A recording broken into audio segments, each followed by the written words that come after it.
Everyone who struggles with OCD checking has that one habit that seems absolutely ridiculous until you're the one living with it. Mine? Well, one of them was checking that my dog hadn't done her business secretly while we were on our walk, even when I've been watching her the entire time. And at work, it was checking areas that I hadn't even taken anything into, just to make sure I hadn't left anything behind. Today, I want to share what's really going on beneath those habits and how I started to loosen their grip.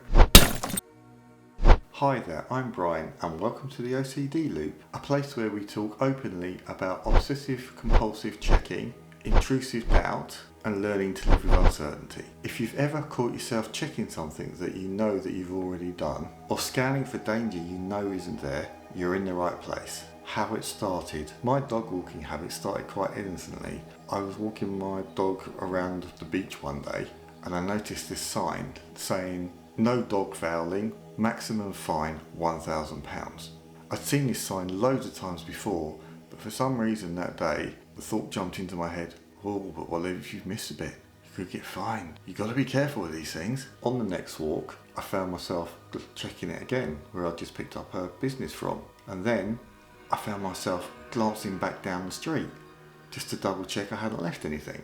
And then it led to me glancing back down the street, but maybe seeing something I wasn't sure about, probably normally a leaf. But my brain was saying to me, that could be some mess that your dog's left behind, you better go and check it. So I would walk backwards down there and check it. Of course it was a leaf, but that didn't matter to me, I still had to go and check it. And then it went to, I would constantly, even sometimes if I wasn't too sure about something, I'd be walking back and forth. And I couldn't finish the walk without double checking quite a few times whether I'd actually left something there or not. The thing is, OCD latches onto responsibility. The fear of causing harm or being blamed. Check-in gives brief relief and then that trains the loop. And that loop is doubt, check, calm, stronger doubt. And at work it was, did I leave that cleaner there? Ooh, did I leave that mop there? You know, a child could drink the cleaner or someone could trip over that mop and hurt themselves. The logical part of my brain was saying, but you didn't go near that area. But the OCD part of my brain was going, you better go check, just to be safe, you know, might have left something. What it felt like, the feeling wasn't curiosity at all, it was fear. The fear that I'd made a mistake, that someone might get hurt, or even that I'd get into trouble for something that I didn't even do. I'd walk away, the anxiety would rise, and my heart would start pumping, and I'd feel hot and sweaty, and with my heart pumping, it'd feel like an alarm going off in my chest. And my brain would be going, you'll be the one responsible if you don't check. And that's the part that people don't see. It's not about being overly tidy or conscientious. It's about waiting for the anxiety to stop. The checking feels protective, but in reality, it's just self-punishing. And the relief that you get from the check-in lasts seconds. And then the doubt and the shame comes back really quickly. And your brain's just saying, better to overcheck than risk being wrong. And then your brain goes into a period of feeling crazy or worrying people are going to notice. The pattern. Eventually I realised that every check follows the same pattern. And then the cycle is, what if?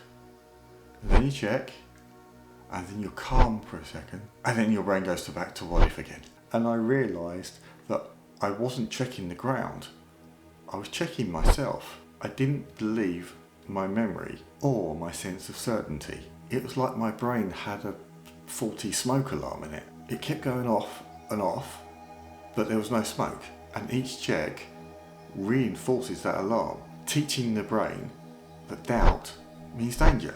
The turning point. The turning point for me was when I was reading some books and when I was working with my therapist on something called response prevention.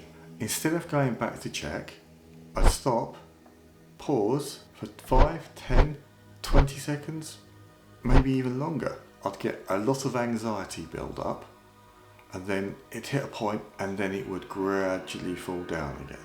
And that is how I'm starting to retrain my brain, by learning that uncertainty doesn't mean danger.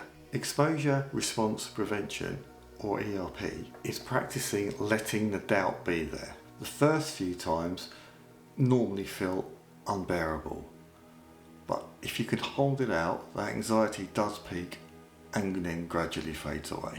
And you're teaching your brain we can feel unsure and we can still be safe. But please know that progress is uneven. It's not a straight line.